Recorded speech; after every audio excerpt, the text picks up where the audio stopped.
Oh là là. Oh, te voilà. Je suis content de te voir. L'été est de retour et j'attends la visite de la famille Plop. Ils doivent s'arrêter pour me saluer. Ah, tu ne connais pas la famille Plop? Ce sont des amis. Tu sais, les Plop, ils ont tous la peau verte. Et les Plop, ils ont de longues jambes très très grandes et très minces. Les Plop voyagent en se laissant porter par le vent. Dans la famille Plop, on n'a pas peur de faire de longues distances. Hein? Avec le vent qui les porte, c'est beaucoup plus facile. As-tu déjà vu un cerf-volant s'envoler? Lui aussi, il a besoin du vent pour se laisser pousser dans les cieux. Oh, mais... Aimerais-tu entendre une histoire de cerf-volant en entendant la famille Plop? Écoute bien.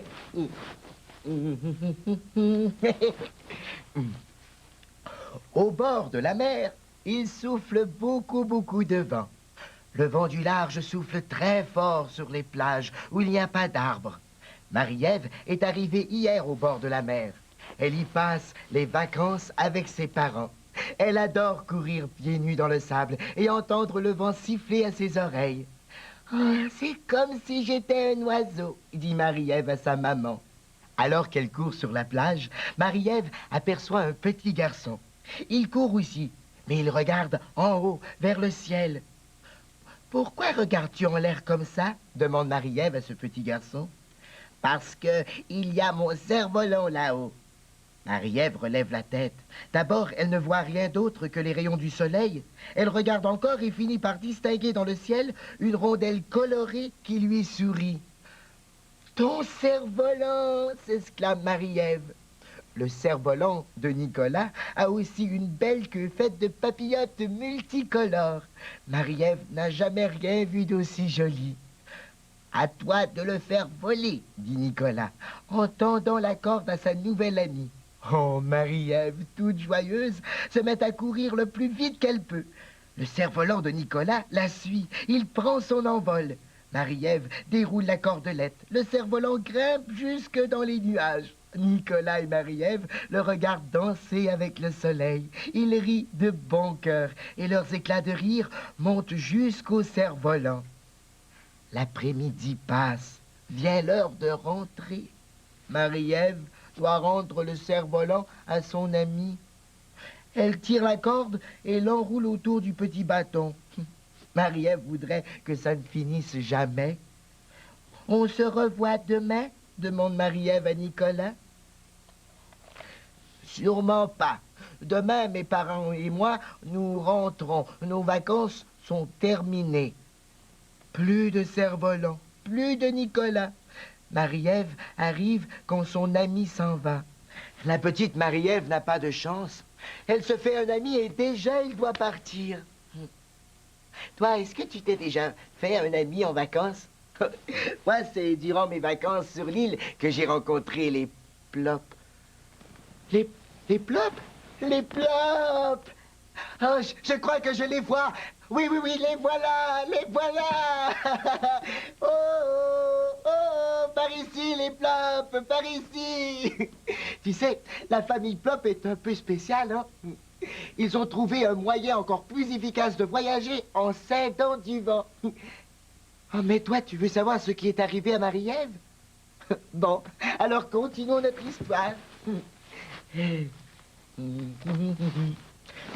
Quand elle se couche, Marie-Ève a le cœur gros. Oh, j'aurais voulu qu'on prenne nos vacances une semaine plus tôt, pense-t-elle, à demi endormie. Ses yeux se referment et Marie-Ève rêve. Elle rêve que ses vacances se déroulent en même temps que celles de Nicolas. Elle rêve qu'elle fait voler son cerf-volant, qu'il y a du vent, mais tellement de vent. Marie-Ève fait voler le cerf-volant si haut qu'elle arrive vite au bout de la corde et le cerf-volant tire pour monter encore plus haut. Oh, le cerf-volant veut voler plus haut, mais je n'ai plus de corde à lui donner, crie Marie-Ève à Nicolas. Oh, qu'est-ce que tu dis? Je n'entends pas. Le vent souffle trop fort. Marie-Ève se sent attirée vers le ciel. Elle ne veut pas lâcher la corde du cerf-volant, elle le perdrait. Marie-Ève ferme son poing et serre très fort. C'est comme ça qu'elle s'envole, entraînée par le cerf-volant. Nicolas s'envole aussi, emmené par Marie-Ève, son amie. Il voit les maisons devenir tout petites. Le cerf-volant leur sourit. Vous allez faire un beau voyage. Marie-Ève et Nicolas regardent les nuages, saluent les oiseaux et se laissent flotter dans le vent. Ils volent tous les deux. Mais peu à peu, le vent qui était si fort se calme. Le cerf-volant perd de l'altitude. Il ne peut rien sans le vent. Oh, préparez-vous à l'atterrissage, s'écrie le cerf-volant. Marie-Ève et Nicolas se demandent bien où ils vont tomber. Ils ne voient que la mer à perte de vue. Où vas-tu nous déposer, monsieur le cerf-volant demande Marie-Ève, un peu inquiète. Marie-Ève a à peine le temps de poser sa question qu'elle voit apparaître au-dessous d'elle le dos énorme d'une baleine. Nicolas pousse un cri. Oh! Marie-Ève, Nicolas et le cerf-volant sont sains et saufs, mais perdus au beau milieu de l'océan et sans le moindre petit souffle de vent pour les secourir. Heureusement, Marie-Ève fait un rêve. Se retrouver sur le dos d'une baleine au milieu de l'océan, c'est loin d'être drôle, hein? Oh, les plops qui arrivent! Il faut que j'aille les saluer.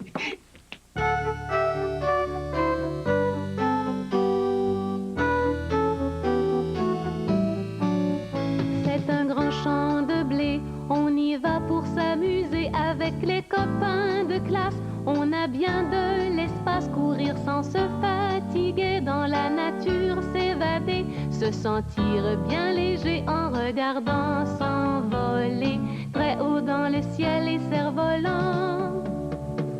Mon cerf-volant, vole, vole, vole, vole dans les cieux. Mon cerf-volant, vole, vole, vole, vole, je te suis des yeux.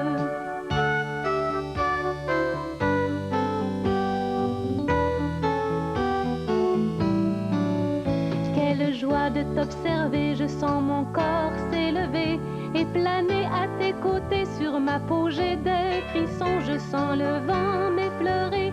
Et très loin à l'horizon, là où tu vas t'éclipser, je vois le soleil se coucher. J'ai pas envie de te quitter. Mon cerf-volant, vole, vole, vole, vole dans les cieux. Mon cerf-volant, vole, vole, vole, vole, je te suis des yeux.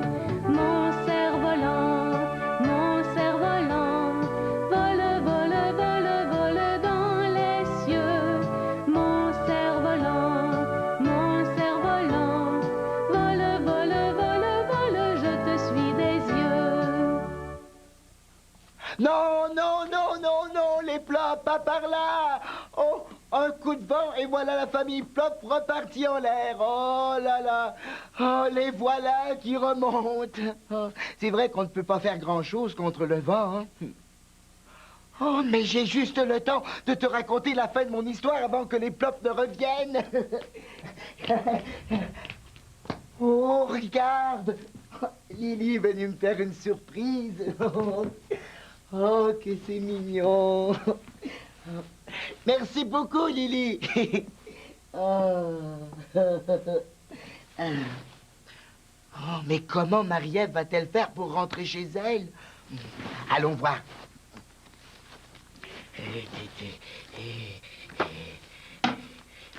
Ah. Nicolas et Marie-Ève sont découragés. Il faut que le vent se lève.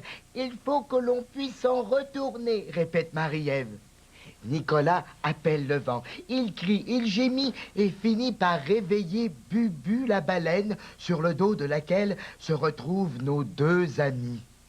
Qu'est-ce qui se passe? Qu'est-ce que j'entends? Marie-Ève explique à Bubu ce qui leur est arrivé. Elle explique aussi que le cerf-volant ne peut pas les ramener s'il n'y a pas de vent. Bubu est gentille. Elle voit bien que Marie-Ève et Nicolas ont de gros soucis, de très, très gros soucis. Moi, je vais vous aider.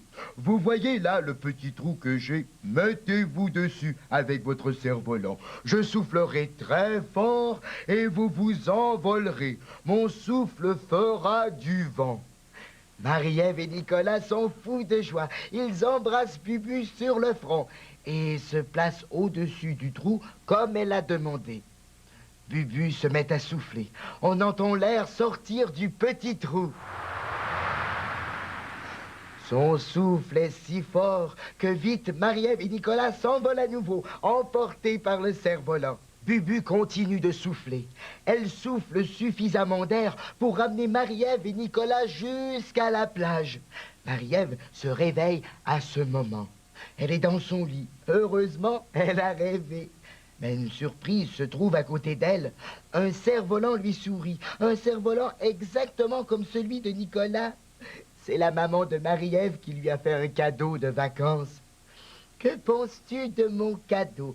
On dirait que mon cerf-volant ne te fait pas plaisir. Marie-Ève explique à sa maman.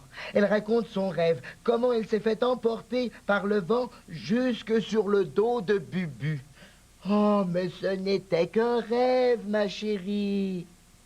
Marie-Ève sait que sa maman a raison.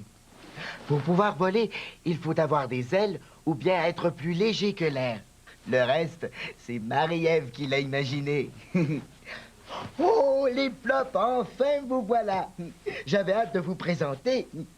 Attention, voilà Papa Plop, bébé, bébé Plop et Maman Plop. Ils sont mignons, hein? Maintenant que tu les connais, aurais-tu envie de les dessiner, de faire leur portrait?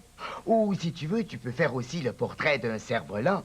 Un beau cerf-volant avec une longue queue, plein de couleurs. Oh, et dès que tu l'as terminé, tu nous l'envoies à Lily et à moi.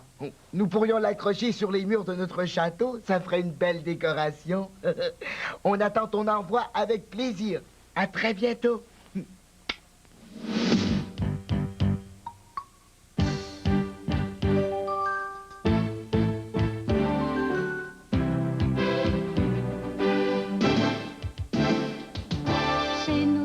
À notre façon, on a raconté une belle histoire. Chez nos amis, nous reviendrons. C'est l'heure de nous dire au revoir. Chez Lily, sur son îlot, il y a des histoires, il y a des beaux contes. Dans quelques minutes, il ne faut pas manquer les Géopus. Qui sait où elles nous entraîneront cette fois? J'aime de chanter les belles histoires, de composer les belles chansons. En attendant de nous revoir, prépare papiers et crayons. Sur le dos d'un arc-en-ciel, vers toutes les couleurs du ciel. Dans un monde féerique, notre amitié sera